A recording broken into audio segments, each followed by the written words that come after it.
Hello and welcome again from quarantine, episode 163, 64. Not positive yet, but it's definitely Movies We Love Part 2. We did Movies We Love Part 1 last week, and this is Movies We Love Part 2 this week. Yep, and I'll start us off today. I'm going to start us off with The Sixth Sense. Okay. M. Night Shyamalan's first hit movie, starring Bruce Willis and Haley Joel Osment. It just really, really threw me. I mean, I always I believe in supernatural, I believe in the occult, ghosts, whatever. And this was just so well done, I never saw it coming. I thought you did, because I thought we saw that. It over and over again. There were clues. I just didn't pick up on them. I was so enamored with the story. Oh, I misremembered. I thought we saw this together in the theater, and that, like 5 minutes into the movie, you just whispered, "He's dead." No, you were somebody else because I didn't get it. Oh, okay. All right. Wow. Okay. I've been giving you credit the whole time. It's the. No. Okay. In fact, I think I about lost my mind when I figured out he was dead. Okay. I just couldn't figure why he was so preoccupied with his job and ignoring his wife. Yeah. I mean, it's a really well done movie. I haven't watched it in a long time, but I wouldn't mind going back and revisiting at this point. Yeah, it was really, really set the stage. I thought he did a really good job. And, to be fair, it's been hard for him to live up to that movie. Yeah. Because he's had some real clunkers, like The Happening and The Wind. And I thought he was close with The Village. I thought The Village was close to being good. The Village was like an old Twilight Zone. Twilight Zone episode. Yeah. And it was really well done. And then I thought, what was the one, not Glass, but the one before that? Unbreakable. No, in between. Oh, I thought it was Unbreakable, Glass, and then the last one. No? No, Glass was the one that ties all three of them together. Oh, okay. Well, the one with he's got multiple personalities? Yeah. Yeah. I can't remember what that's called, sorry. No, I can't either. But yeah. I was surprised he wove through. I liked Unbreakable. And I thought that was his second best movie. Okay. But I just really, really, if you haven't seen it for a while, go back and see it. All right. Well, my first one of the day, it's got De Niro, it's got Pacino, Danny Trejo, Henry Rollins, Val Kilmer, Heat. I love a good heist movie, and I think Heat is amongst the best heist movies ever made. De Niro was putting together his crew. He's got the, you should never get attached to anything you're not, willing to walk away from in 60 seconds or less. Saying that he's just this, you look at his apartment, it's got a beautiful apartment with like no furniture in it. And of course, like in a lot of things, I mean, it's the opposite of this is my last week as a cop. It's his last week, he's trying to get one more big score and then walk away. And, and of course, things go awry. But you get a classic scene of De Niro and Pacino, the first time they ever appeared on screen together in a scene. There was even a weird story where that people thought they weren't together, but they've since debunked that, and they were actually together in the scene. And it's sort of an odd scene, but Pacino knows that De Niro is the bad guy, and he's just waiting to get him in the act. So he's following him, and they end up at a coffee shop, and they have this really cool talk about dreams and sort of these two guys sort of coming together. And it's it's a scene I can't stop. Anytime that's on, I start watching. Michael Mann does an amazing job. The action scenes, the shootout, everything feels pretty legit and real. It's got a very gritty feel, but still, Hollywood, LA, kind of stuff. I've always been a big Michael Mann fan. Yeah, everything he's done. I still think, and this is, I think the best portrayal of Hannibal the Cannibal is on the television show by Mads Mikkelsen. But I think the best movie is the Michael Mann Manhunter movie. I think the other ones are cheesy and over the top. I know he won an Oscar, but I don't really like Anthony Hopkins as Hannibal Lecter. I think he looks like a goofball. But I'd like the Michael Mann version. I just think he's a great filmmaker. And I love when he did the series Crime Story. I thought he did a really, really good job with that. Of course. All right, my next movie is A Tale of the Future, where you have the choice of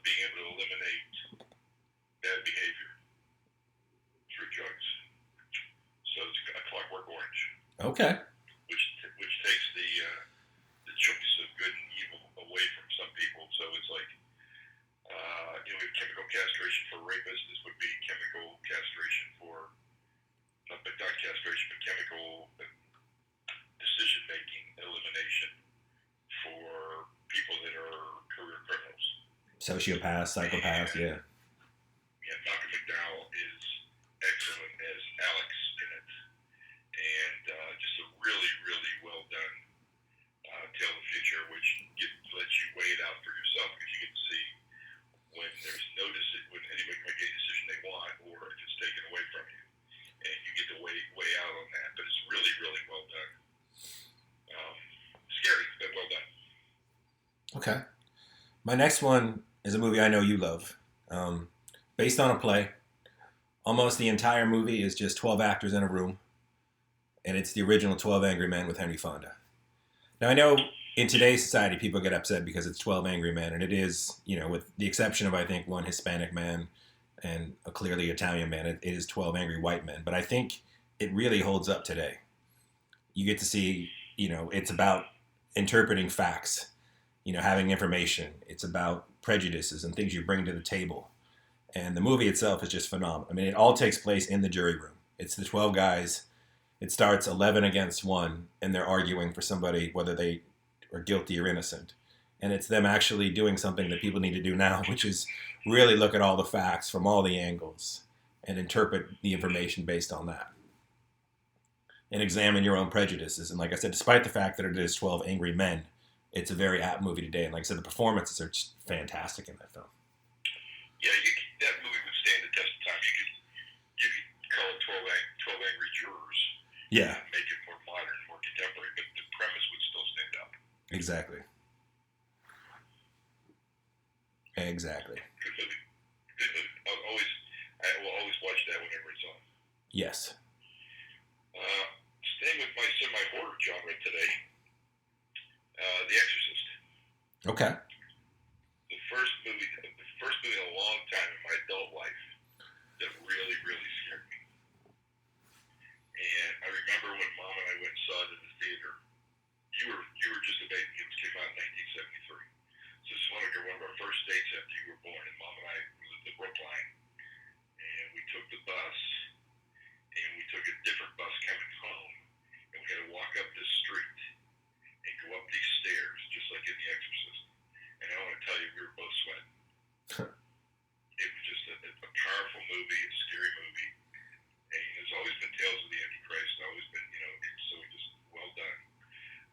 A lot of other films along this line. The Omen with Gregory Peck was the very first Omen was a very good movie, I thought, along these lines. But The Exorcist really, really stands out.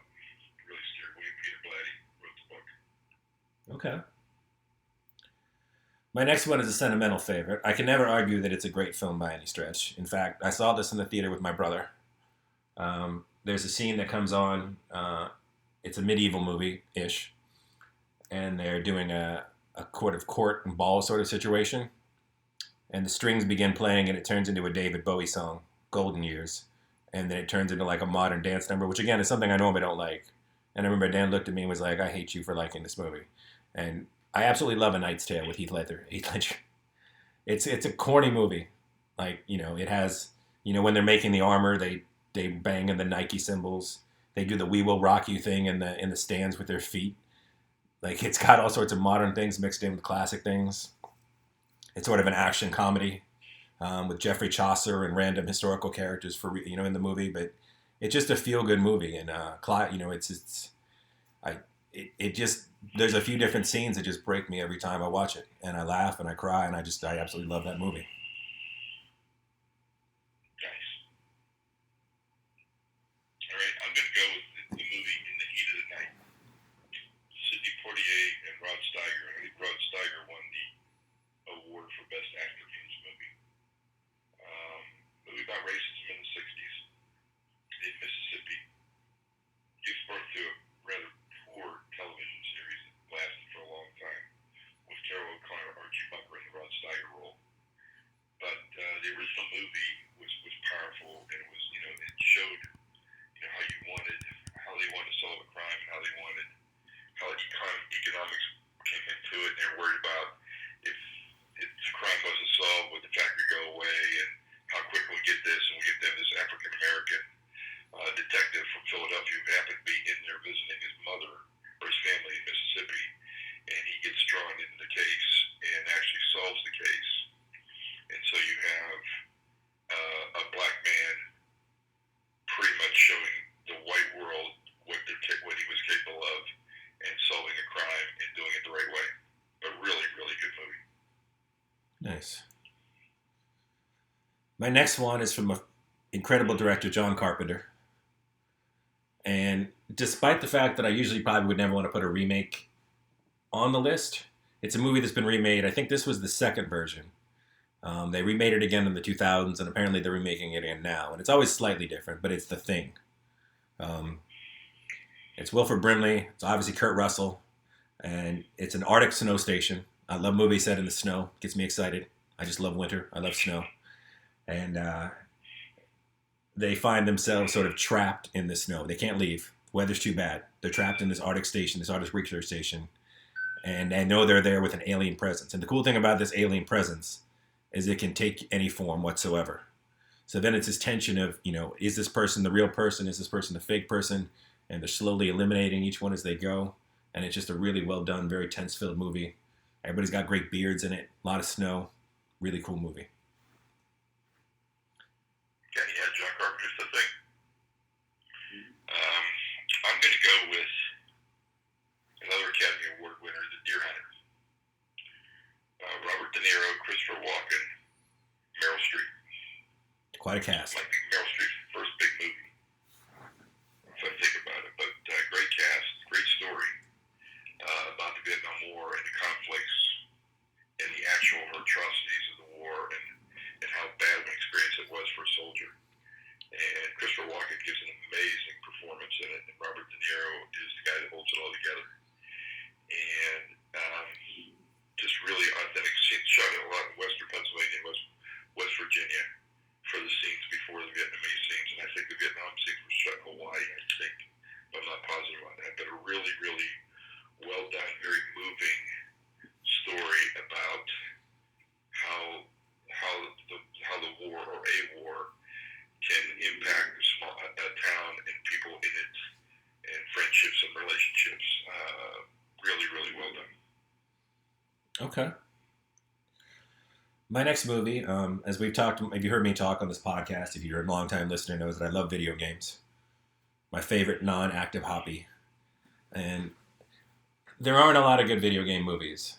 And technically, this is a comic book based on the love of video games, which was turned into a decent video game, but it's really a movie about lots of different things. But it's one of the coolest video game movies ever, and that's Scott Pilgrim vs. the World. It stars Michael Cera. I love Michael Cera. A number of people, tons of cameos. Brie Larson is in it. Captain America's in it. And essentially, Scott Pilgrim meets a girl, and she says, in order to date me, you have to defeat my 7 evil exes. And throughout the movie, he runs into these people, and he has to fight them video game style. And the movie is shot by Edgar Wright, who also did Shaun of the Dead, a movie that nearly made my list.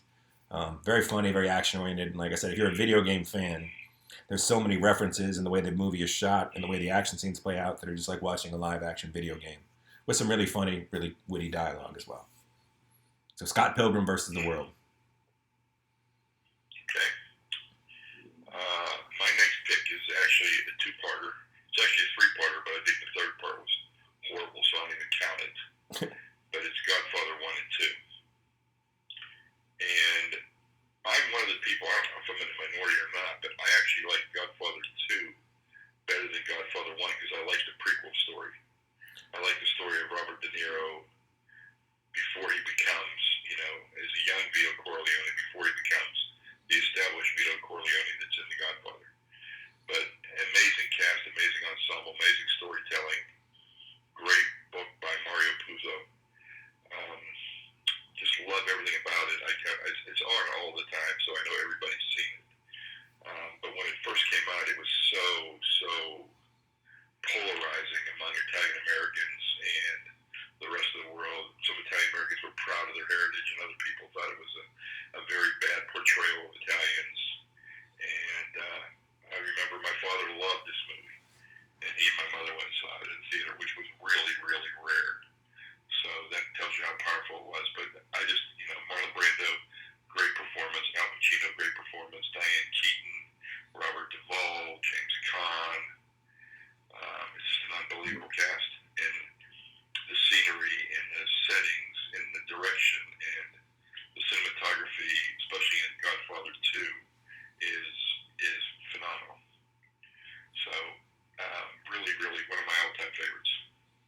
Okay. My next one is a director I have a very love-hate relationship with, and it's a Guy Ritchie film. I love. I just watched The Gentleman. It's great. Rock and Roll is a very underrated film. Snatch is great. My favorite of his films, though, is Lock, Stock, and Two Smoking Barrels. Probably the most recognizable name from that film. I mean, you got Vinnie Jones.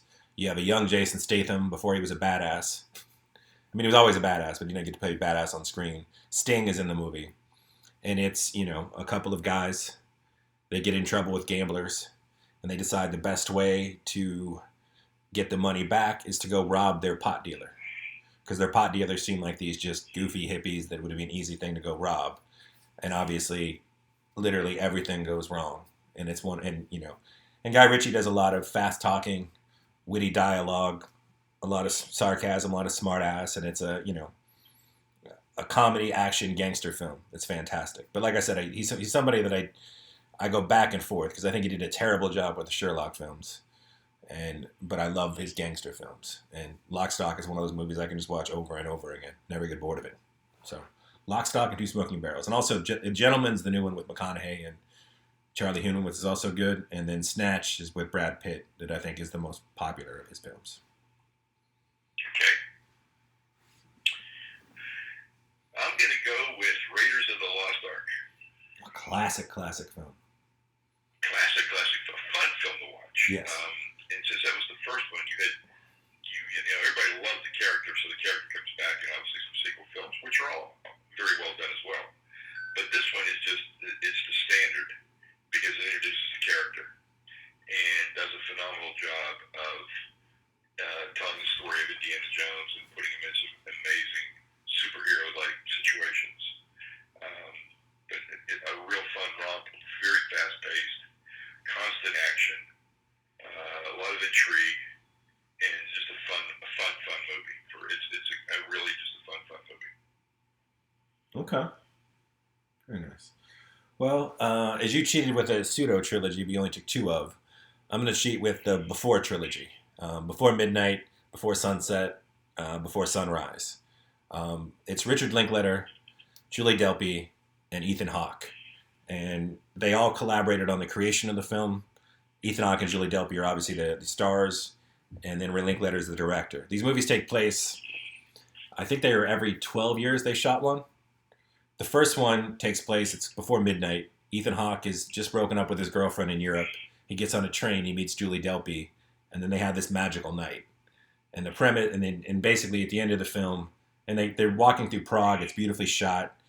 It's a lot of really fun dialogue. It's young. I mean, it's this very idealistic sort of view of the world. And they decide that in 1 year today, they're going to meet at the train station that they were leaving at. The next film takes place 12 years later in Paris. Ethan Hawke is a writer with his own family. Julie Delpy is working in France. He comes to promote his book in France, and they meet up again. And it's a look at their lives 12 years later, and they sort of reconnect, and Ethan Hawke is divorced, and yada, yada, yada. And then Before Sunrise, they are back together in Greece. Now they've been married. They have their own kid, plus the kids they had from previous marriages. And they're all sort of pseudo-written, pseudo-improvised. And they're talking about maybe doing another one because they're almost 12 years from the next one, too.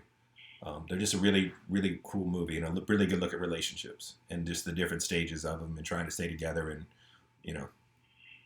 it's really good. It's worth watching if you can get a chance to watch them. Okay.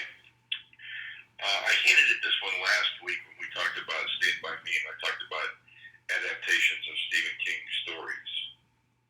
And so I want to talk about Shawshank Redemption, which, to me, just like Stand By Me, it's a short story called the Rita Hayworth and the Shawshank Redemption. And to take the movie that they made out of that short story is, to me, that's one of the most incredible writing and visionary feats I've ever seen, ever imagined, because there is nowhere near that story in that short story. Nowhere near it.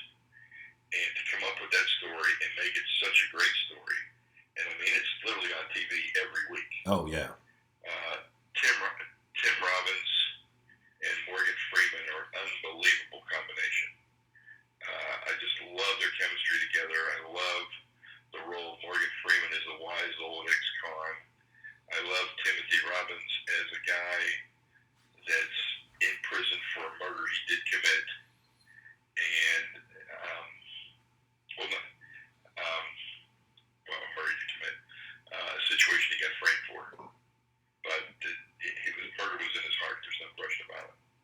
Yes. but a really, really, really well done, well thought out, and the genius writing to take the kernel of that story and make that movie from it. So what I would tell you is you've probably already seen that movie. I would go and read the short story, and then you'll see what I'm talking about. So I'm not asking you to watch the movie. I'm asking you to read the short story. Okay. Seems fair to our audience.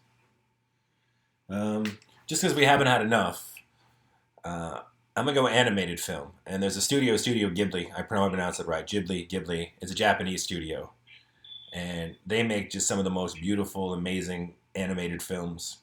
And I think my favorite, and I'll probably mispronounce this as well, but it's Princess Mononoke, and it's a it's a wonderful story about technology and the environment encroaching on the environment and the environment sort of fighting back.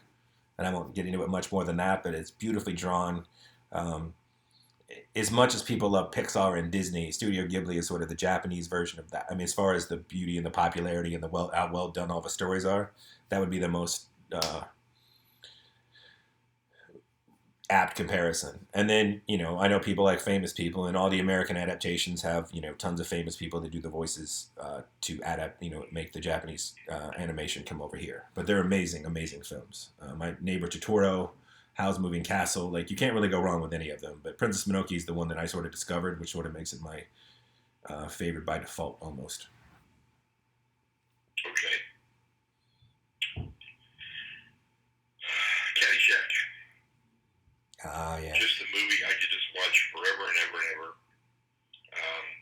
Really reinvigorated Rodney Dangerfield's career. I mean, Rodney Dangerfield's a stand-up comic from the 50s and 60s on the Ed Sullivan Show. I mean, he went back that far.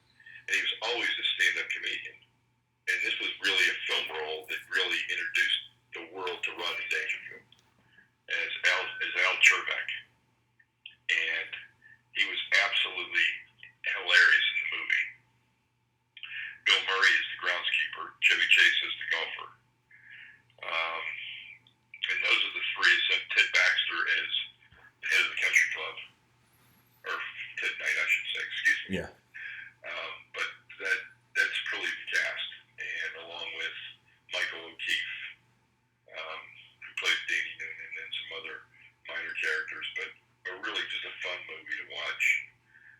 A lot of taglines, a lot of lines, throwaway lines that people use.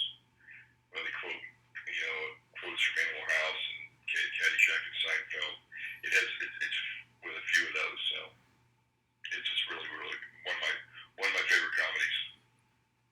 Okay. Another one. The interesting thing about it is that they had Bill Murray and Chevy Chase together for the whole time they were filming it, and they were never in a scene together. And then at the end, somebody said to them, "Hey, we've had these guys together, never had them in the same scene." So the scene where Chevy Chase goes out to practice golf at night and goes into Bill Murray's shack, that was actually shot after the movie was almost completed. And so they went back and put that in because they wanted to take advantage of having both guys in some scenes together. Yeah, that's one of the greatest scenes in the film. Yeah. Well, my next one, again, it's tough deciding, like one David Fincher movie. But the one that's really stood the test of time for me and I keep me going back and watching, despite the fact that it's incredibly long. And it doesn't really have an ending because we don't know the ending in real life. And that's Zodiac. So Jake Gyllenhaal is sort of a nerdy puzzle. He's a guy who loves puzzles. Robert Downey Jr. is the reporter. And it's, it does a good job of sort of recreating the way it felt. I mean, I assume the way it felt to be when, Son of Sam was running around murdering people. Or Zodiac was going shooting people. Like the tension in the city, the not knowing who.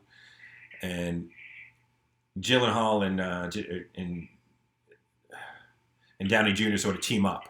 Because Gyllenhaal was just incredible at decoding what the Zodiac is saying in his little letters. Because he was like a coder in the military, and he just knows he's a master puzzler. He loves puzzles.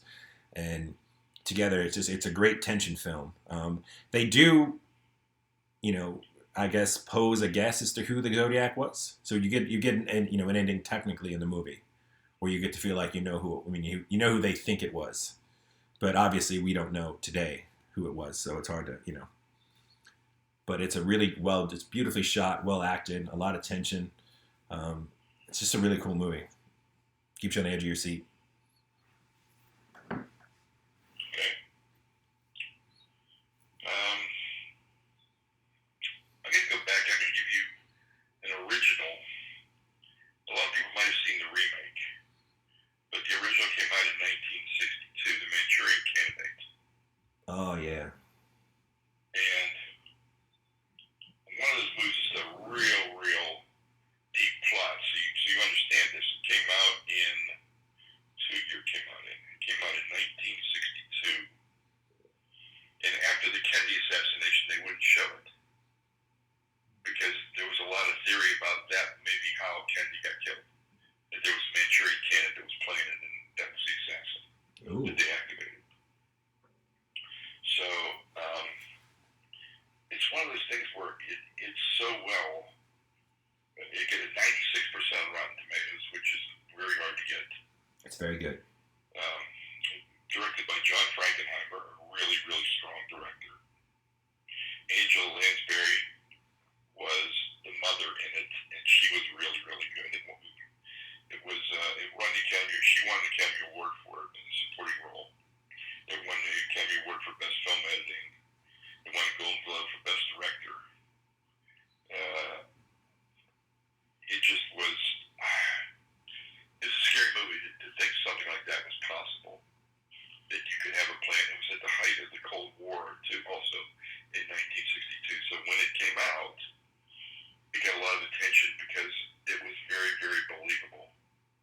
And when it's believable, it becomes more frightening. But I thought it was really. The version with Denzel Washington is really good as well, but not as good as this one. This one just is very well done. Okay. Well, I've gone the entire thing so far, almost 18, 19 movies in, and I haven't mentioned Tarantino, who I really do enjoy. And I was trying to figure out, Pulp Fiction maybe. I rewatched Once Upon a Time in Hollywood this week because I've had a lot of time off. Again, incredible. But I think I keep going back to, I think his best filmmaking is Inglourious Bastards.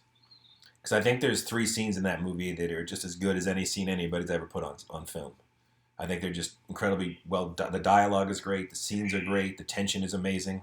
The opening scene on the dairy farm, where we meet Christopher Waltz for the first time, as sort of he's the hunter of the Jews and as a Nazi, and it's just an amazing scene. And it's got sort of the Tarantino humor and the smirk and all that sort of stuff, but it also just you're watching on the edge of your seat. And there's 2 or 3 other scenes in that movie, including the underground bar where they're playing the game and when they're undercover as Nazis. And it's just, it's such a good watch. And again, it's one of those movies, like you said, there's a couple of scenes that if they're on, I'm watching those scenes. And really, as far as rewatchability, Tarantino doesn't, he makes a lot of really rewatchable films. And I don't know if he gets enough credit for that, because I think he kind of went, his personality, I think, rubs some people the wrong way. But I really do love that movie. Okay. I'm going way back on this one. Way back? 1944. Okay. Gaslight. All right. Ingrid Bergman, Charles Boyer. It actually gave term to the word gaslight. I know, which is thrown around all the time, half the time wrong in today's society. Yeah. But gaslight is Charles Boyer trying to convince his wife she's crazy to take her inheritance. And really well thought out. It's very meticulous. It's a good story.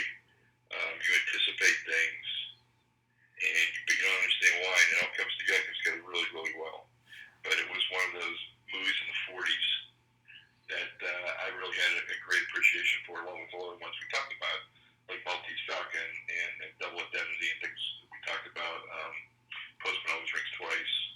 Arsenic and Old Lace, another one of my favorites. It's really a comedy, a Broadway play made into a movie.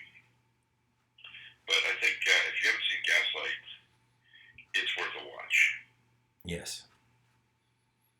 Well, I think my next movie almost transitions perfectly with that one. Another movie from the 70s. I haven't represented horror nearly enough on this list, but it's Rosemary's Baby. It's just,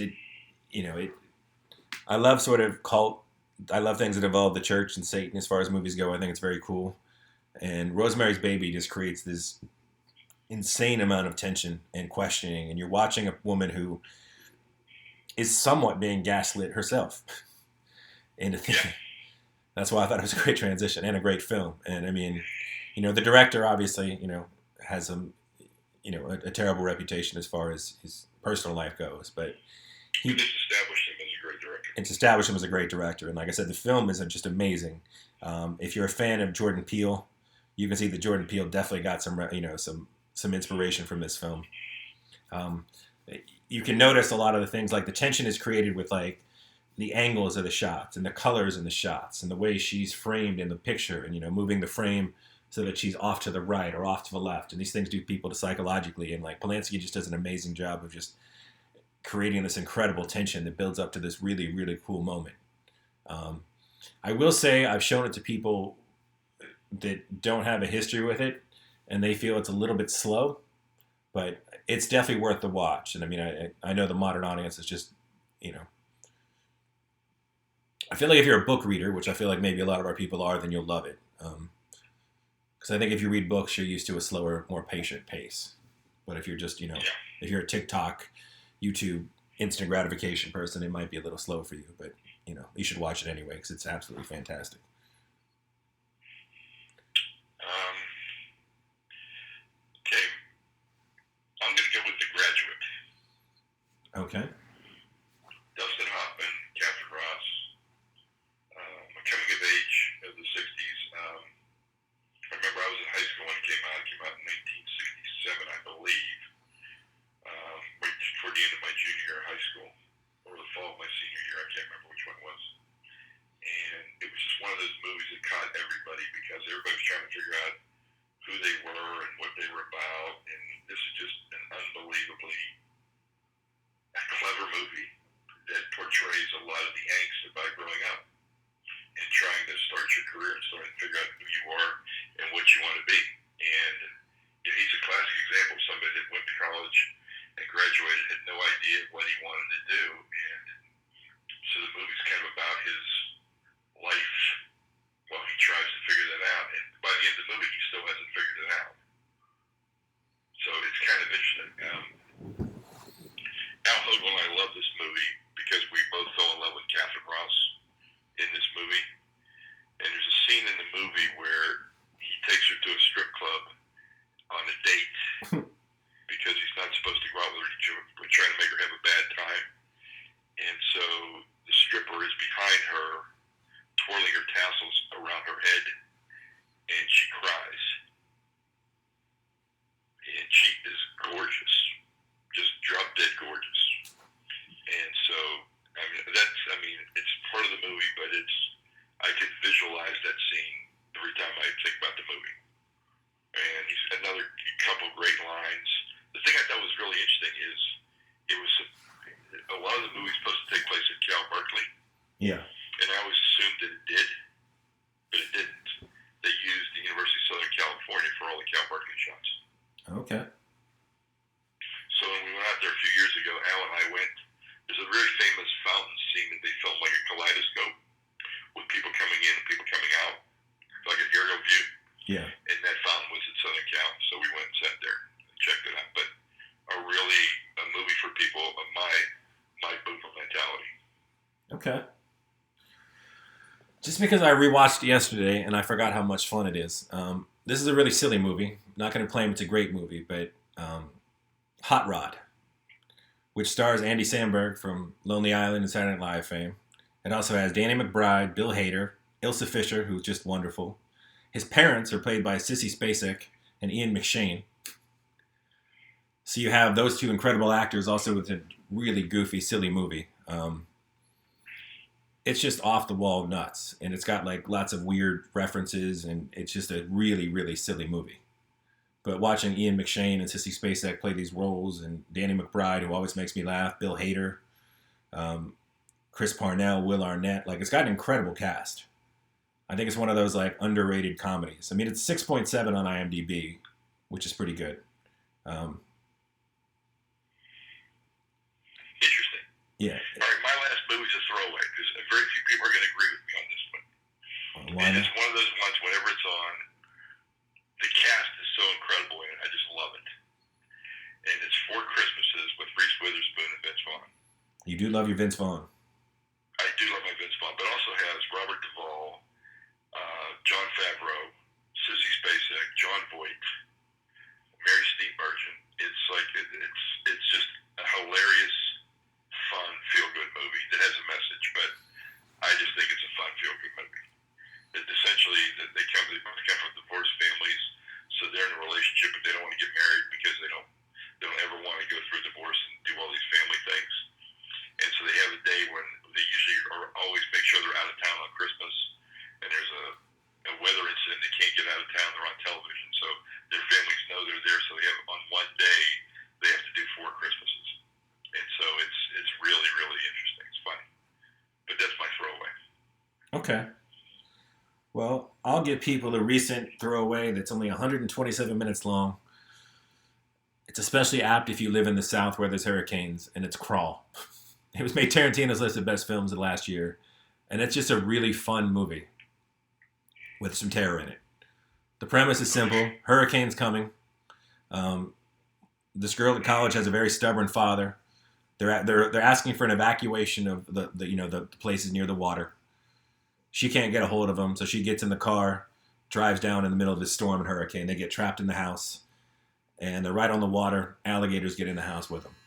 Water everywhere, alligators everywhere. But it's the best that genre can ever be. Like, the acting is good, the writing is good, the effects are good, the tension is great. I rarely jump at anything. Even like cheap jump scares usually don't get me. And I got a couple in this one where I just didn't expect it to come, and it just came. And like I said, it's just 90 minutes of just pure fun. Okay. Now I'm gonna throw this out to our listeners and see if they can let them respond. Respond to me on Twitter, Sutton_impact.u. So somebody asked me again the other day, who would play me in a movie? And I've been asked this so many times in my life, right? Right. So my answers have always been, since if you think about it, I'm going to tell you the 3 people I've always responded to as my answers. Okay. But you'll know how long ago I was asked the question. Okay. So my most recent answer was always Vince Vaughn. My answer before that was Donald Sutherland. And my answer before that was James Garner. Okay. And I just was watching Support Your Local Sheriff yesterday. I'm still a fan of James Garner. I think James Garner's a fun actor. So those are my 3 things, and I put that out on Twitter yesterday. I said, but if you don't agree with that, or if you have someone that you think would be a better job, throw it out there for me. Nice. So any idea what I got 3 different nominees that came back. Any idea who they might have been? So I'm asking you as my son. Ah, okay. You know me better than anybody. Who should play me in a movie? Well, I wish I had time to think about this because I, scroll IMDb or something. Well, I mean, I'm thinking, obviously, you got to be physical. You got to be like tall, because we're tall men. Yep. You got to have our sarcastic, quick wit. Yep. Not mean, but borderline. Funny. Somebody modern now, huh? No, not necessarily. It could just be anybody that you think, based upon Dr. My Son, who you would say. Okay, well, I don't know if he quite fits the bill physically, but I do think Ian McShane, Al Swearingen from Deadwood, would be really good. I think he could pull it off. Because I think he could pull off the intellectual / smart kind of guy. Well,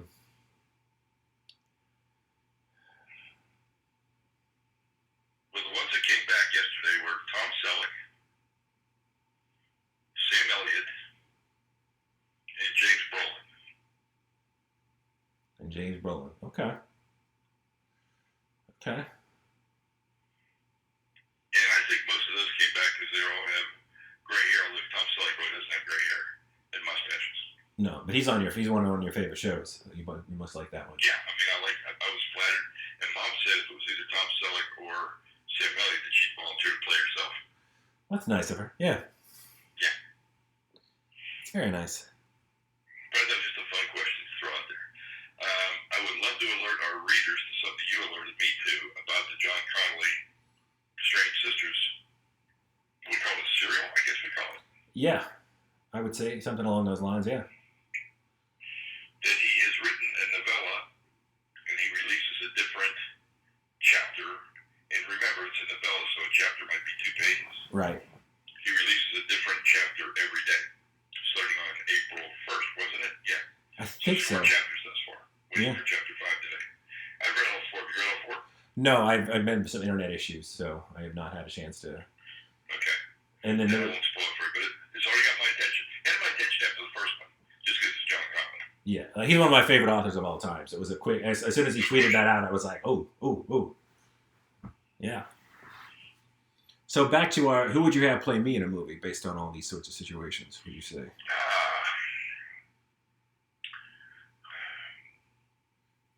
That's a good question. You know what? I'm gonna answer that question next week. Okay. All right. That's so I'm gonna ask people to go ahead and tweet me who I should say should play Jason. Yes. Or you can email me, do whatever, but see what we come up with here. Okay. That's good. And I'll try to think of somebody I would pick for myself as well as I go through. Yeah. Yeah. I was hoping somebody would give me Timothy Olyphant, but nobody did. Ah, yeah. Oliphant. So good. He's really good in Once Upon a Time in Hollywood. He is. He's one of those actors that, like, I don't know, I say met him, sounds stupid, but my introduction to him was on Deadwood, one of my all-time favorite shows.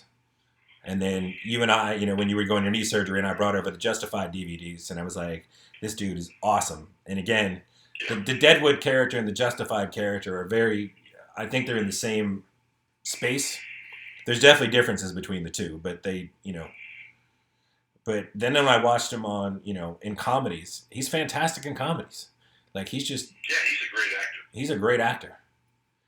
Because, like, you meet him as sort of the tall, skinny, like, because in Deadwood, you almost see him as, like, you could derive a direct line to, like, the man with no name from Sergio Leone, sort of like, just sort of the badass, stoic guy, In Justified, he's got a little bit more of a sense of humor and a little more sarcasm, but he's still, a badass. But then you watch him on something like Santa Clarita Diet on Netflix, and he's sort of a bobbling, goofy husband, and he's absolutely kills it. He's fantastic.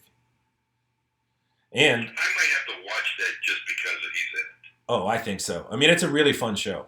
Santa Clarita Diet. I think it's still on Netflix. Yeah. I mean, he and Drew Barrymore have awesome chemistry, and like I said, you get to watch a lot of Oliphant, which is really, really great. Okay. All right, I'll tell Mom's looking for something light after watching Ozark. It's definitely light. Yeah. That'll be it. I think it's definitely worth a watch. Yeah. So we'll come back next week. Maybe we'll have a little sports talk. Maybe not. Let's do our mini-series next week. Okay. Because people are still looking for things to watch, and they're all accessible on demand. It's true. Yes, they are. So we're doing mini-series, huh? Mini-series, let's say something from anywhere from the end of last season. So let's say 6 episodes or more. Okay. All right. And just we'll talk off air. All right, cool. Yep. All right, so until next week. Everybody stay safe.